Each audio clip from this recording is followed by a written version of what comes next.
જામનગરમાં ઘણી ખાનગી શાળાઓ એવી છે જે રવિવારે અથવા રજાના દિવસે પણ શૈક્ષણિક કામગીરીઓ ચાલુ રાખે છે। આ અંગે જ્યારે મીડિયામાં અહેવાલો પ્રગટ થાય છે ત્યારે જિલ્લા શિક્ષણ વિભાગ હરકતમાં આવે છે અને સંબંધિત શૈક્ષણિક સંસ્થાને નોટિસ આપવામાં આવી છે એ પ્રકારની જાહેરાત કરે છે। જોકે નોટિસની આવી જાહેરાત બાદ સંબંધિત શૈક્ષણિક સંસ્થા વિરુદ્ધ શું કાર્યવાહી કરવામાં આવી તે અંગેની કોઈ વિગતો શિક્ષણ વિભાગ દ્વારા જાહેર કરવામાં આવતી નથી। આ પ્રકારનો બનાવ વધુ એક વખત બન્યો છે। જામનગરની મોદી સ્કૂલમાં રજાના દિવસે શૈક્ષણિક કામગીરી થતી હોવાનો વિવાદ ઉઠ્યો હતો। અત્રે ઉલ્લેખનીય છે કે મોદી સ્કૂલના સંચાલકોની નીતિ રીતિ કાયમ વિવાદાસ્પદ રહી છે અને અવારનવાર આ સ્કૂલ શિક્ષણ વિભાગના નિયમોનો ઉલાળ્યો કરે છે। થોડા સમય પહેલા મોદી સ્કૂલ દ્વારા એક ધંધાકીય એક્ઝિબિશન પણ યોજવામાં આવ્યું હતું, ત્યારે પણ વિવાદ સર્જાયો હતો। આ ઉપરાંત FRCના નિયમો મુજબ ફી ન વસૂલવાના મામલે મોદી સ્કૂલ અને સરકાર વચ્ચે હાલમાં આ મુદ્દો છેક સુપ્રીમ કોર્ટમાં ચાલી રહ્યો છે। આમ સ્થાનિક તંત્રો અને સરકાર સામે વારંવાર વિવાદો ઊભા કરવાના મુદ્દે મોદી સ્કૂલ પંકાયેલી છે। આ અંગે જિલ્લા શિક્ષણ અધિકારીએ જણાવ્યું છે કે મોદી સ્કૂલને આ બાબતે નોટિસ આપવામાં આવી છે। જિલ્લા શિક્ષણ અધિકારી વિપુલ મહેતાએ આ અંગે આપેલી વિગતો પ્રસ્તુત છે। આજરોજ કેટલાક મીડિયાના માધ્યમથી એવું જાણવા મળેલ છે કે મોદી સ્કૂલ જામનગર હાલ વેકેશન હોવા છતાં પણ વિદ્યાર્થીઓને બોલાવી અને શૈક્ષણિક કાર્ય કરાવી રહ્યા છે। બોર્ડ દ્વારા વેકેશન છે એ જારી કરવામાં આવેલ છે, એટલે એ વેકેશન દરમિયાન કોઈ પણ પ્રકારનું શૈક્ષણિક કાર્ય છે એ કરાવી શકાય નહીં।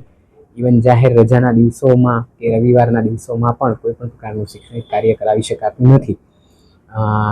આજરોજ આ જે પણ માધ્યમથી સમાચાર મળેલા છે એને અનુસંધાને આજે શાળાને અત્રેથી નોટિસ પાઠવવામાં આવેલ છે અને આ અંગે આગળ નીતિ નિયમ અનુસાર કાર્યવાહી કરવામાં આવશે।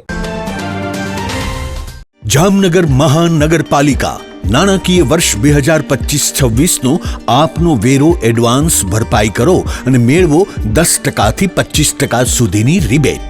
આ રિબેટ યોજનાનો લાભ 16/4/2025 થી 31/5/2025 સુધી લઈ શકાશે।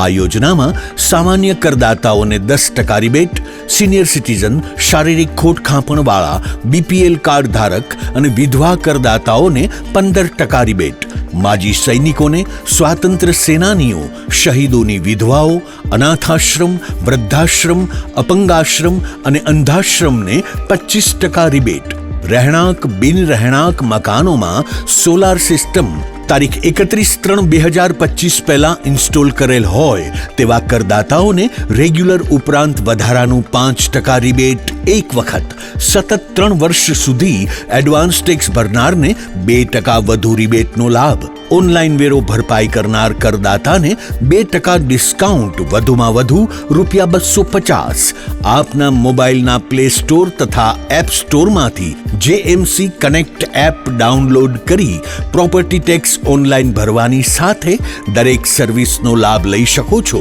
તેમજ મહાનગરપાલિકાની વેબસાઇટ www.mcjamnagar.com દ્વારા પણ ઓનલાઈન એડવાન્સ ટેક્સ ભરી શકો છો।